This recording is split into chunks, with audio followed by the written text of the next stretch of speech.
5 of the most interesting national parks in the US. Yellowstone. Our first pick is probably one of the most famous national parks in the world. Yellowstone National Park is made up of 3,472 square miles, or 2.2 million acres, which makes it larger than Rhode Island and Delaware combined. There are more than 10,000 hydrothermal features in the park, with over 500 active geysers, accounting for more than half of the entire world's. Yellowstone Lake is the largest high-elevation lake in North America, with a size of 131 square miles of surface and 141 miles of shoreline. With 67 species of mammals and 285 species of birds, Yellowstone is home to the largest concentration of mammals in the lower 48 states. It's not all just animals and lakes though, as there are around 290 waterfalls, 1,000 miles of hiking trails, and more than 1,800 known archaeological sites within the park. The park is also home to more than 720,000 museum items, which includes 30 historic vehicles, millions of archived documents, and more than 20,000 books, manuscripts, and periodicals. Above all that, what makes Yellowstone interesting is the fact that it is a supervolcano. Supervolcanoes are like the supervillains of the geological world, as stories of their looming threat grow ever more exaggerated. Though massive eruptions do pose real dangers, there are many misconceptions about them. According to the United States Geological Survey, a volcano is considered super if it has had at least one explosion that released more than 240 cubic miles of material, a little more than twice the volume of Lake Erie. That places it at a magnitude of 8, the highest ranking on the Volcanic Explosivity Index, or VEI, which is used to measure the explosiveness of an eruption. These are very large eruptions, the impacts of which would be widespread, from avalanches of hot rock and gases racing down the volcano's flanks to global changes in climate. But there's an important caveat about supervolcanoes that most people probably overlook.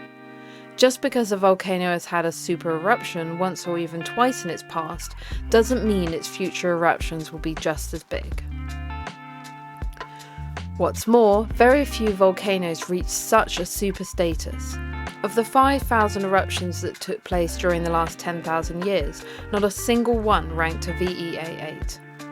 While dozens of volcanoes may be erupting around the world on any given day, scientists have identified just 42 eruptions that ranked a VEI 8 in the last 36 million years. So even though we might be safe from Yellowstone erupting, if indeed it one day does, and it is a super eruption, the world as we know it would change drastically. Think about that and let us know in the comments what you think could happen.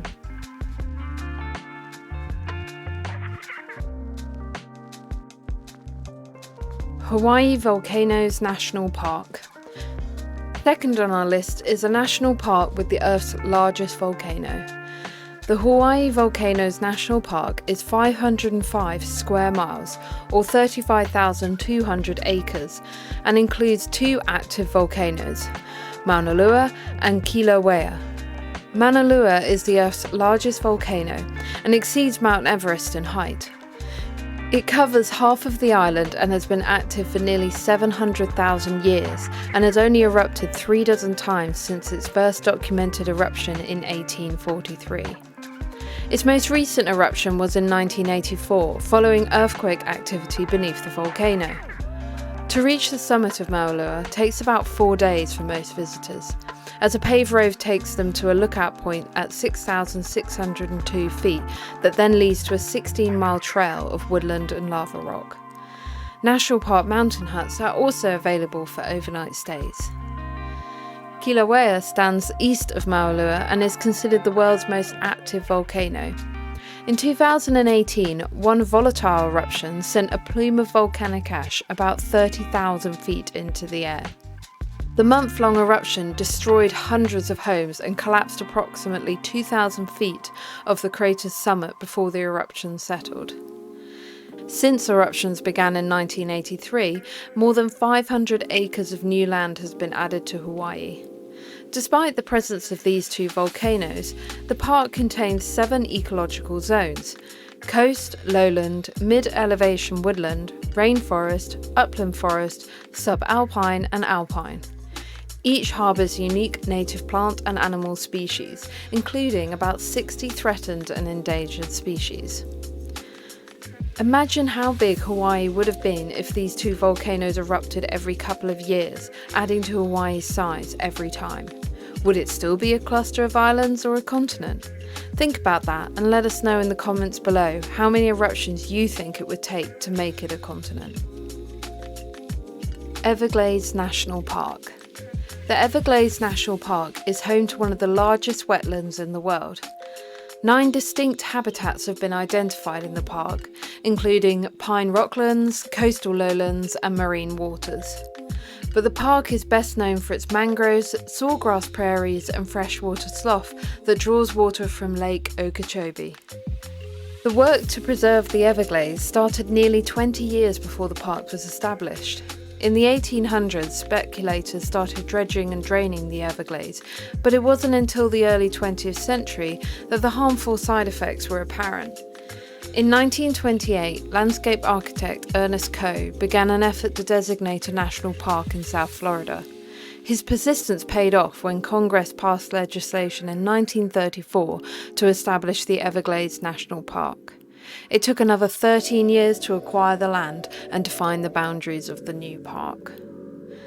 The Everglades is teeming with plant and animal species not found anywhere else on the planet, and provides important habitat for numerous species like the manatee, American crocodile, and the elusive Florida panther. The park has long been a birder's paradise and is the winter home of more than 360 different species of birds. The Everglades receives an average of 60 inches of rain a year. To put that in perspective, Seattle receives a little more than half of that annual amount. Evidence of human settlement in Florida's southern tip dates back thousands of years.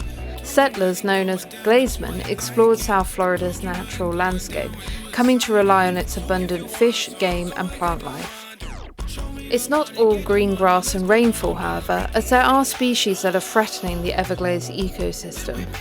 Far from their native homelands, species like the Bernese python have dominated headlines in recent years.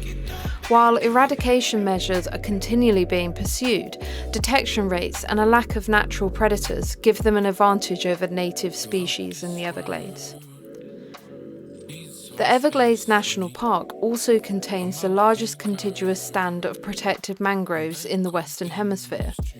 The word mangrove is used to describe a cluster of several trees, all with impenetrable root systems and the ability to flourish in salty environments. Both mysterious and beautiful, mangroves help clean water while also providing shelter to marine organisms. During the dry months, wading birds congregate here to feed and nest, and in the summer, the mangroves provide the first line of erosion defense against the winds and waves of tropical storms and hurricanes. So how did the Burmese python end up in the Everglades? Think about that, and let us know in the comments what you would do to solve this problem.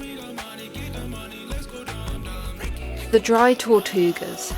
The next national park on our list didn't make it due to its wildlife or volcanoes, but rather due to its history, especially its role in the Civil War.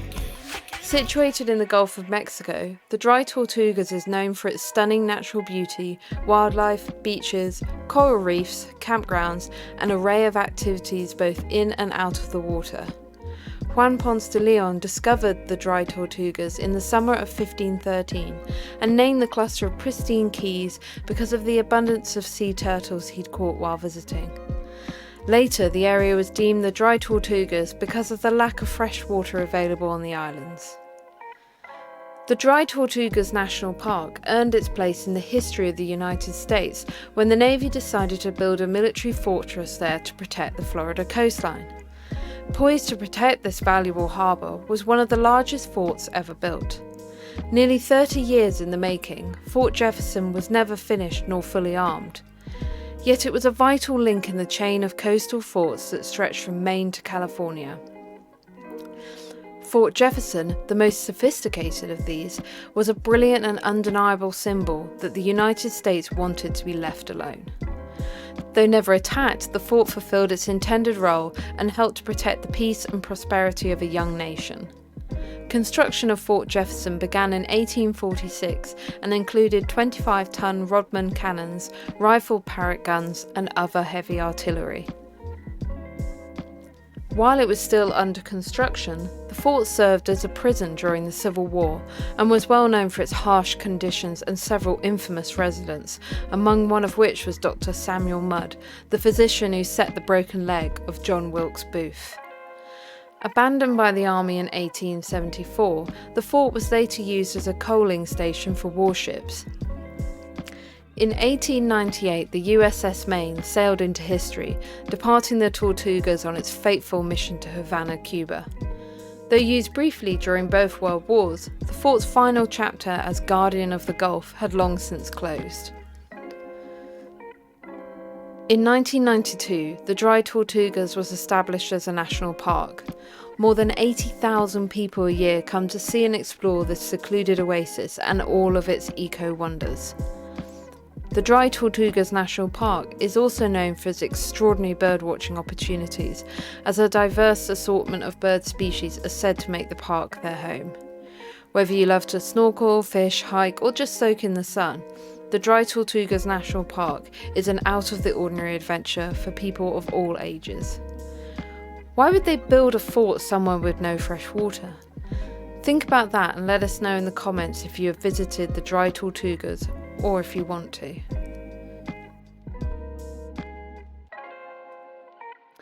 Mendenhall Ice Caves. This is probably one of the few parks on our list which is constantly changing due to the effects of climate change and might even one day not be there anymore. The caves are set in the Mendenhall Glacier, which is receding at a rate of about 45 metres a year. According to the Juneau Icefield Research Programme, it has receded 12 miles since 1958. There are remnants of a long-buried ancient forest from over 1,000 years ago that is now being exposed due to the melting glacier. The glacier looks amazingly beautiful due to its blue-coloured hue. This hue happens because the ice absorbs all colours of the spectrum except blue, which it reflects back. The real beauty of the glacier, however, lies beneath it in the form of ice caves. One of the waterfalls that is adjacent to it flows and slips under the edge of the glacier, where, over thousands of years, it has carved massive caves through ice. These caves are brilliant turquoise-coloured caves, giving it a very surreal existence. However, due to the constant melting of the glacier, the caves have shrunk to 1/3 their original size, changing their colour from deep turquoise to a lighter shade and in some cases to a dirtier blue. Despite the glacier being one of very few in the world directly connected to a highway, the caves are very difficult to get to. You'd have to kayak and then ice climb over the glacier to reach it. Recently, the Forest Service Department has issued warnings not to access the caves, as they are so dangerous due to the constant melting. One of the major problems with the melting of the glacier is that ice turns into water, and that water needs to go somewhere.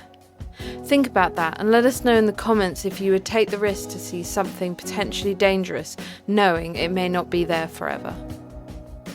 Our list may not be the same as yours, so let us know in the comments what your favourite national parks are, and we might even cover them in one of our next videos. Thank you for watching, we hope you enjoyed this. Please like and share this video, and don't forget to subscribe for future content.